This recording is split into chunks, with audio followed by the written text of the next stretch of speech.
자, 일발장 오늘 타이틀은 조금 자극적이긴 합니다만 죽기 아니면 까무러치기. 네, 시장은 항상 비이성적이기 때문에 사실상 투자를 타이틀처럼 저렇게 하면 안 되죠. 네, 저렇게 하면 절대 안 됩니다. 성향에 따라서 선택적인 투자의 일부 전략이고, 자, 그래서 오늘은 제 생활과 관련된 기업인데, 바이오입니다. 바이오 중에 이제 박셀 바이오를 한번 얘기해 볼까 하는데, 본 내용은 어려워요. 예. 그 뭐 학술지에 게재한 것도 그렇고 파악하기가 굉장히 어려운데 눈에 띄는 기사 한 줄이 또 있긴 하더라고요. 그 팻비오라고 하는 팻비오.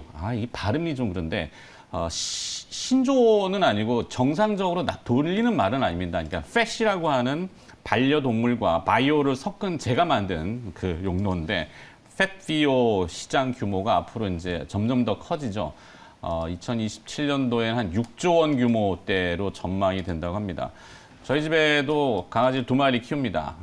14살 한 분은 계시고, 그 다음에 1살짜리, 견종은 말티즈인데, 이 두 분한테 들어가는 돈이 사실상 커요.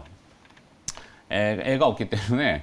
그러니까 뭐 개인적인 얘기를 하는 게 아니라 일반적으로 이 반려동물을 키우시는 인구가 워낙 많아지셨고 가족화되어 있기 때문에 그래서 뭐 사료값, 배변 패드, 간식, 아프면 병원 가야죠. 개체당 통상적으로 뭘 한 30에서 50만 원씩 들어가더라고요. 저는 어제 김밥 먹었지만 이분들은 좀 많은 걸 드시고 계시고 연간 치면 한 5, 600만 원 정도 되고 평생을 아까 제가 말씀드린 우리 노견의 14살이면은 한 5, 6천만 원은 지금 들어간 거예요. 네. 그러니까 2마리 하면 억대가 될 수 있죠. 자랑하는 것도 아니고 정상적이라고 뭐 얘기하는 건 아닙니다만 이 규모가 계속 커지고 있다 이 얘기를 해드리는 거고 그냥 이쁘고 귀엽다고 해서 순간 충동으로 양육을 결정하시는 건 굉장히 신중히 고려해야 되는 부분이 있다.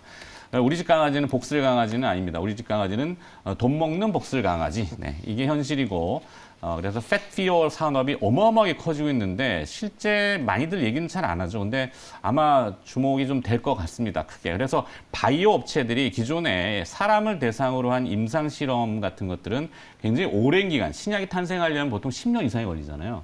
근데 이제 이 반려동물을 상대로 하면은 사람 임상 전에 전임상이라는 걸 하기 때문에 그런 허들이 진입장벽이 좀 낮아요. 그래서 신약 나는데 한 1년 정도면 충분하다고 합니다. 박셀바이오도 이 반려동물 상대로 사이토카인 제제, 원래 사람을 상대로 하고 있던 요 제제에 반려동물 전용 면역 조절제인 박스루킨 지금 개발하고 있다고 합니다.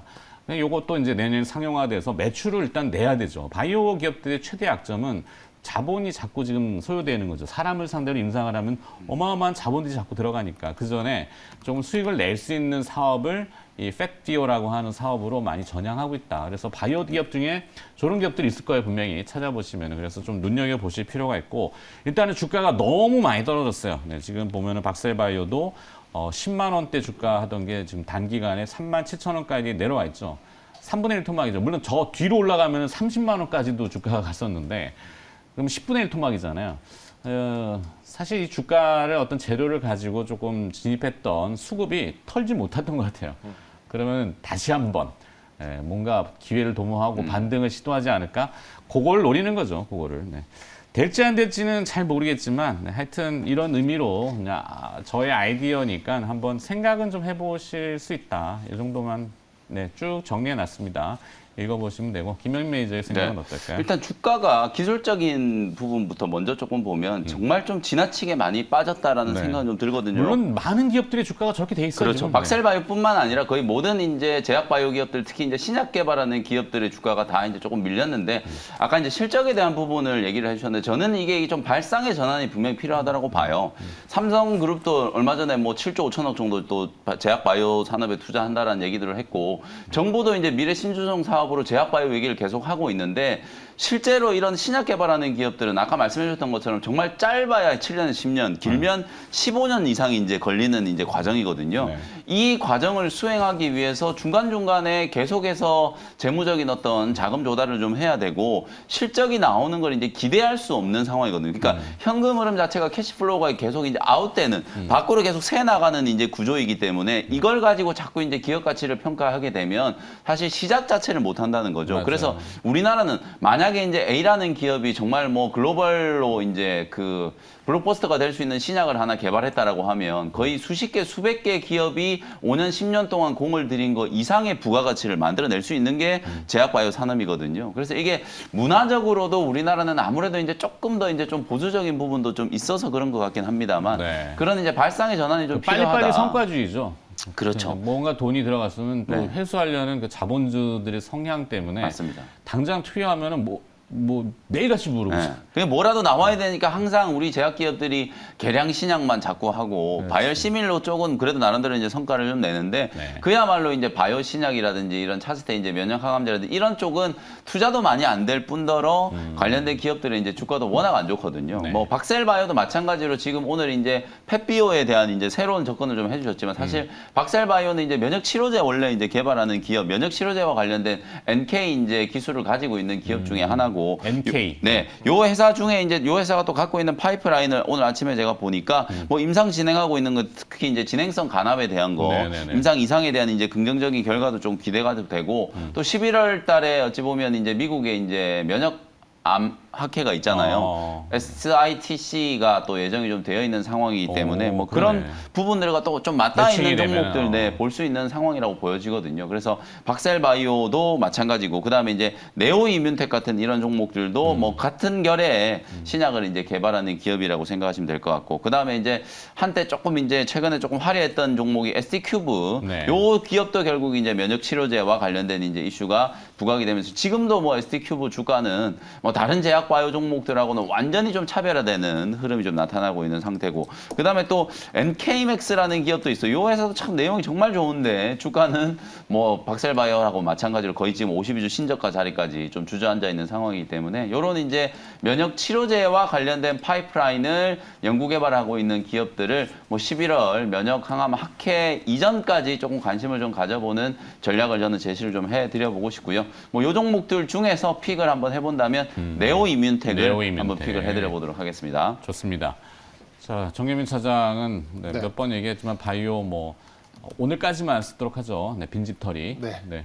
가능성 높아요. 네. 어제도 뭐 몇몇 바이오 종목들은 시장하고 다르게 좀 강세를 좀 보이기도 했고. 유한양행 또 이슈 네, 있잖아요. 오늘 아침 유한양행, 유한양행. 오스코텍 네. 뭐 이런 이슈 다 있는 것 같고요. 저는 이제 이 주제를 받았을 때 박셀바이오 이제 또 펫에 관련된 네. 이 애완 동물의 애완견, 애완묘 네. 뭐 여기에 대한 이제 주제를 봤을 때 이제 HPO가 제일 먼저 떠올랐어요. 이게 이제 뭐 건강 기능식도 있고 펫 브랜드도 있고 그래서 이제 분기에 뭐 한 70억, 80억씩 이제 영업이익을 내는 이제 그런 기업인데 지금 뭐 시가총액 1,400억 뭐 이렇게 되고 있으니까 조금 안타깝기는 했죠. 여기에 대해서. 뭐 예전에 그 뭐 사료 한번 먹어보셨다 그랬나요? 아니야, 그게 사료가 아니라 종합영양제니까. 네, 영양제였네. 자꾸 그래요.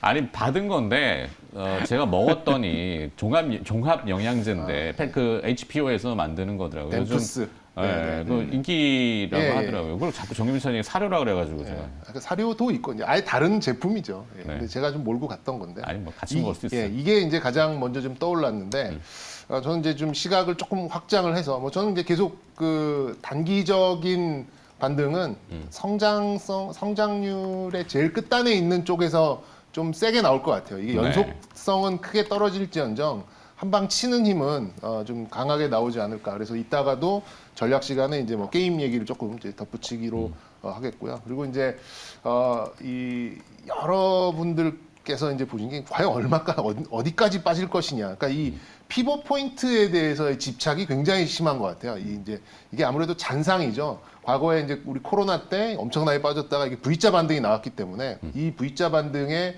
저점을 잡고 싶은 거예요. 이제 대다수의 이제 투자자분들이 그 질문을 좀 많이 주시는 것 같은데 거기에 대한 집착은 굉장히 위험합니다.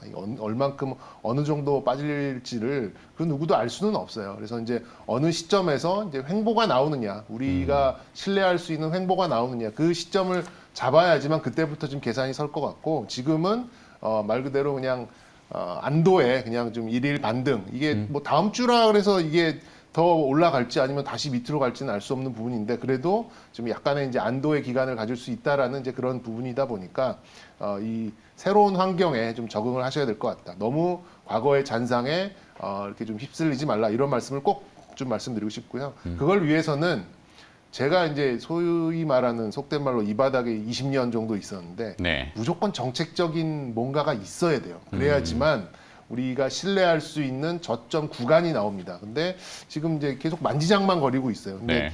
지금 최근 들어서 외국인들의 수급 특징을 보면 쇼커버가 나오기 시작합니다. 네.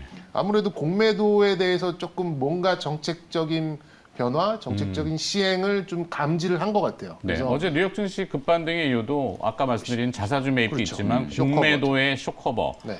이 부분도 강하게 작용한 것 그래서 같고. 시총 상위 삼성전자와 하이닉스 이런 쪽에서 공매도가 생각보다는 많이 좀 줄어드는 이제 이런 부분이 어제 그제 시장 하락에도 반도체 관련된 종목들에서 외국인들이 물론 뭐 프로그램에 대한 이제 그런 것도 있겠습니다만 거기에 따른 매수가 나왔던 것도 이제 서서히 좀 정책적인 뒷받침이 작용될 수 있는 이제 그런 시점까지 오지 않았나라고 보고요. 그리고 이제 뭐 일각에서는 이제 내년이면은 금리를 내릴 수 있다 뭐 이런 것도 있는데 그것도 가봐야 합니다. 네. 근데 저의 생각은 생각보다 이 중금리 상황을 좀 끌고 갈 가능성이 있어 보여요. 뭐 한 1년 정도는. 그리고 나서 이제 어떤 이제 상황을 보고 그 다음에 이제 좀 금리를 다시 변경할 상황이 높기 때문에 이게 금리를 올리다가 갑자기 금리를 확 끌어내리고 뭐 이런 거에 대해서는 일단은 조금 밀어두시는 게 어떨까라는 생각이 들고 어쨌든 이 새로운 금융 환경, 금리가 한 3에서 3, 4%에서 5, 6%그 사이를 생각보다는 오래 지속될 수 있겠다라는 이제 그런 상황에서 좀 자산 관리를 하시는 게 어떨까. 그러니까 이제 너무 심한 이 레버리지 이런 거는 과거와 같이 해서는 안 된다라는 말씀을 제가 애둘러서 좀 말씀을 드리는 거고요. 네. 단기적인 시황은 저는 횡보로 봅니다. 그래서 이제 거기에서 좀 제일 먼저 올려칠 수 있는 부분은 낙폭과대한 게임, 바이오, 그다음에 일부 IT 이렇게 좀 꼽아보고 있고 단기 하락했던 그 낙폭의 한 절반 정도는 개인적으로는 좀 기대를 하고 있습니다. 그래서 뭐 알겠습니다. 종목으로 좀 갖다 붙여드리자면 뭐 대형주 중에서는 LG이노텍 LG이노텍. 네, 좀 꼽아드리고 싶고 박셀바이오 얘기하는데 네, LG이노텍으로. 그리고 이제 바이오 쪽에서는 바이오 플러스 바이오 플러스. 네. 차라리 유한양을 하지. 네, 그건 어제 했기 때문에 어제 했나요? 어제 제가 오스코테가 같이 했잖아요. 아, 네. 그리고 원익 IPS 이렇게 좀 말씀. 알겠습니다. 자, 뭐 손발이 맞아야 뭘 네. 먹죠. 그냥 뭐 착하게 살자 이런 개념이죠. 알겠습니다. 사실 이제 시장 구조를 뭐 자주 얘기 드리지만 우리나라의 이제 구조가 박스권, 박스피 뭐 이런 표현 많이 쓰잖아요. 이 ELS 같은 중위험 중수익 그 상품들이 많이 나왔는데 그럴싸하긴 한데 요 구간 안에 갇혀 있는 것들을 외국인들은 노리는 거죠. 뚫어버리면은 이게 낙인이 걸려서 우르르 쏟아진다는 걸 그렇죠. 알아요. 그러니까 공매도를 막 하고서는 뭐 시장에 안 좋은 재료들 막 뭐 동절기가 막 사실 그렇게 왔을 수도 있지만 근데 공매도에 대해서는 참 우리가 매번 당하니까 어제 그게 약간 좀 진짜 피크였던 것 같아요. 어제 진짜 우리 코스닥 시장이. 녹아버리죠, 녹아버려. 네. 그래서 저는 이제 이게 여담인데요. 어제 제가 무슨 생각까지 했냐면 차라리 네. 어디 하나가 망해야겠다 이거. 요즘에 이제 요즘 그런 얘기 있어요. 네, 크레딧 스위스 막 뭐 디폴트 얘기 글로벌하게. 계속 나오고 네. 있잖아요. 네. 이게 왜냐면 금리를 한도 끝도 없이 연준이 고집을 꺾을 생각을 안 해. 지금 피봇 논리부터 해가지고 막 계속해서 저는 이제 미국의 월가의 투자은행들이 정말 좀 경기에 대해서 경기 전망에 대해서 정말 지나치다 싶을 정도로 부정적인 전망들을 많이 쏟아내고 있거든요. 어저께 이제 크레딧 스위스도 이제 그런 식의 이제 전망을 내놓으면서 11월이 아니라 12월도 0.75 자이언트 스텝으로 금리 올릴 거다. 막 이런 전망을 내놨단 말이에요. 네.